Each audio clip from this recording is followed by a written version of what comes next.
Welcome to One Universe Movement. I am Laverne Chambers. Today I thought I would share a more intimate story with you and involve my mother. My mother was brought up in Jamaica in the 40s and 50s. So their time was a little different from mine, which was in the 60s and into now. And I'm still being brought up. Okay, so in our group sessions, we've been discussing love and poverty. And I was brought up in poverty, not in the sense that one didn't have value or happiness. No, I think many children who are brought up poor have more joy than you can ever fathom. Right? We find ways of finding joy. But my mother and I were in a discussion with regards to family property, and the portion of the land she was considering was where the family's Bammy press was when she was being brought up. And she turned to me and she said, "You know, Janet, I didn't even love myself back then." And I said, "What? Why?" And she said, "Man, the big titty there, man, barefoot, I go to school. I didn't like it. I didn't love myself at all. I didn't like how I look. I love going to school. I did love learning at school, but I didn't love going to school." She said she was the youngest of 9 children.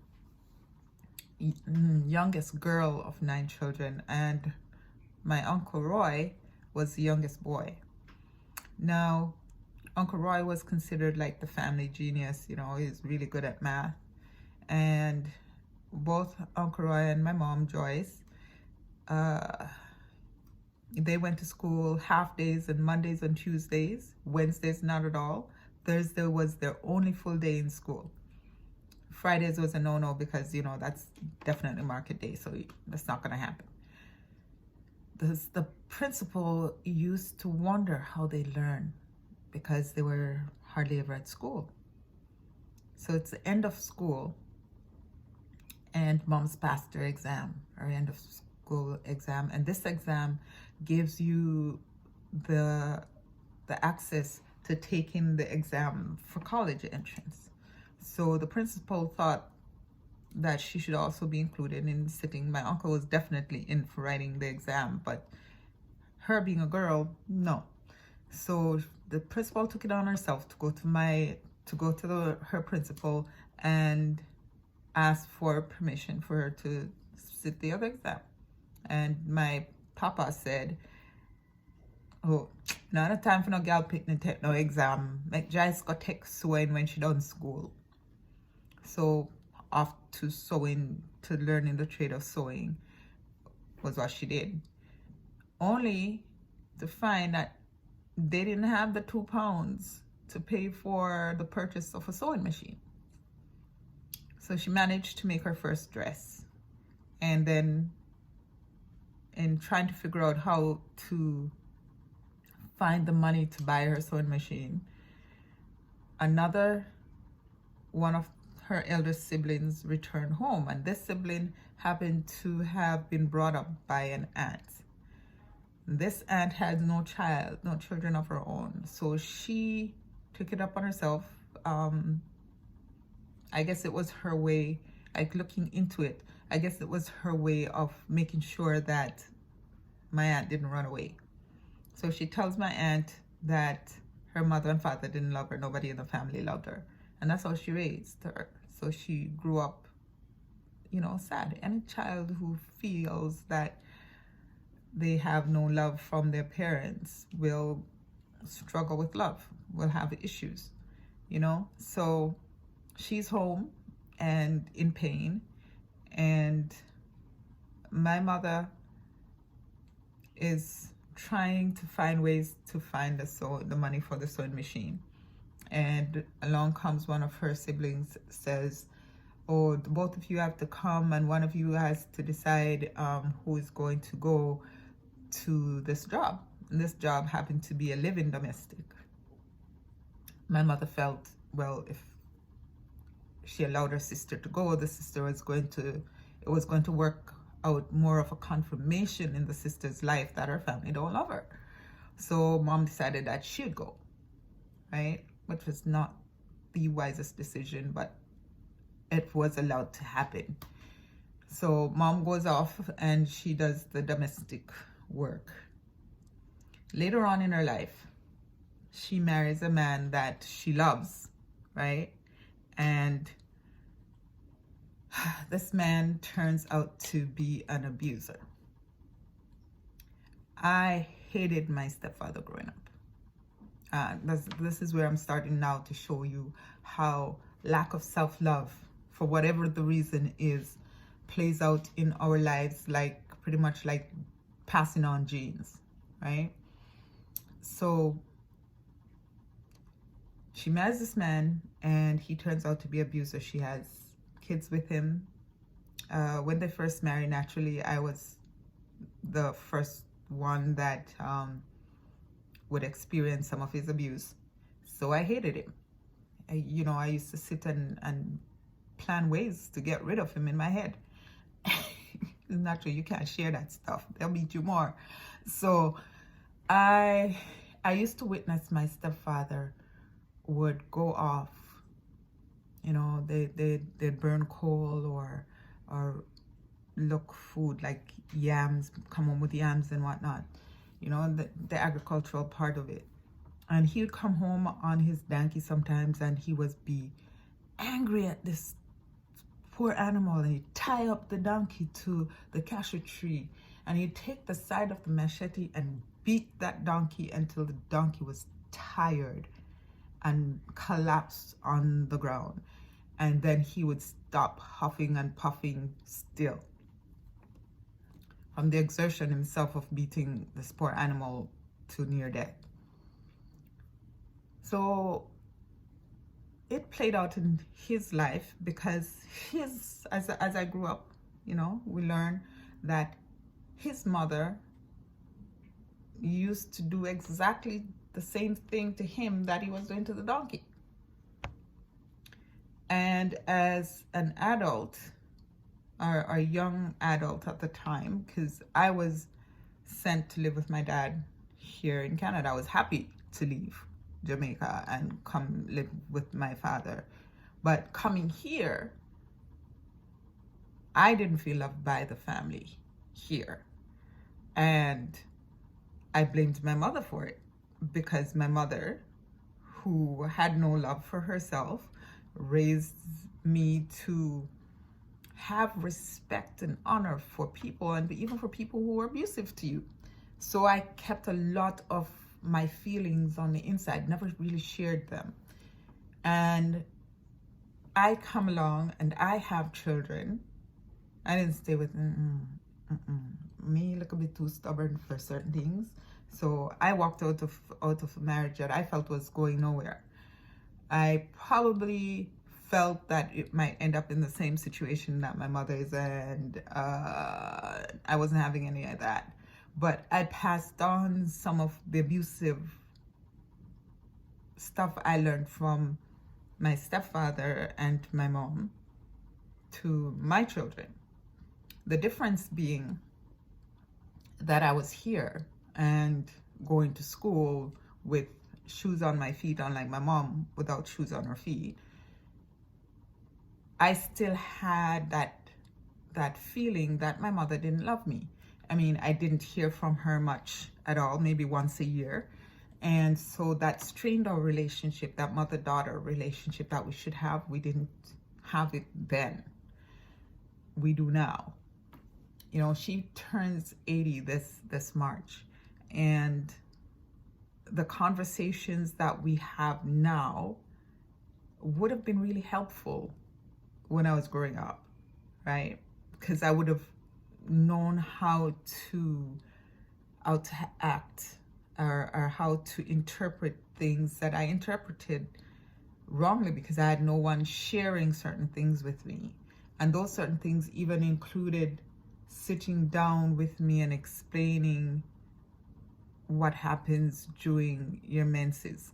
You know, it's that I, to this day, I am grateful for that book that my mom gave me called Unbecoming a Woman, that I took here with me. She used to sit down with me and talk with me about each chapter, right? But you know, back then they had their way of sharing with you, but not fully sharing with you. So some things you get and some things you don't get. So you get schooled at home, but the clarity came from outside. So in having my own children and raising them while I was sick, that was the only good part that I could grasp from, was to understand that communication mattered, right? So what I did to help taper some of the aggression and abusive tones that we learn from our abusive parenting was having a discussion with my children every Friday. You know, we grew up Sabbatarians, so sunset, you know, we had long time to go to bed because we're night people. So we were up late on Friday nights. So instead of talking or just watching TV, we used to sit and talk. And I gave them their time. That was their time to let me know where mother went wrong this week. You know, things that I might have said that hurt them, things I might have done that hurt them, any spankings they got. We call it beatings, but it's the same thing. It's spanking. They got that they felt they didn't deserve. They got to speak on those things on a Friday evening. During the week, it was time for learning to have a relationship with spirit, learning to have relationship with your educators and stuff like that. Anything that would have gone wrong, we dealt with that during the week. But on the weekends was time to deal with things pertaining to the family. I drew up this story to share with you because scriptures show us that the Smyrnians were poor, right? But God told them that they are rich.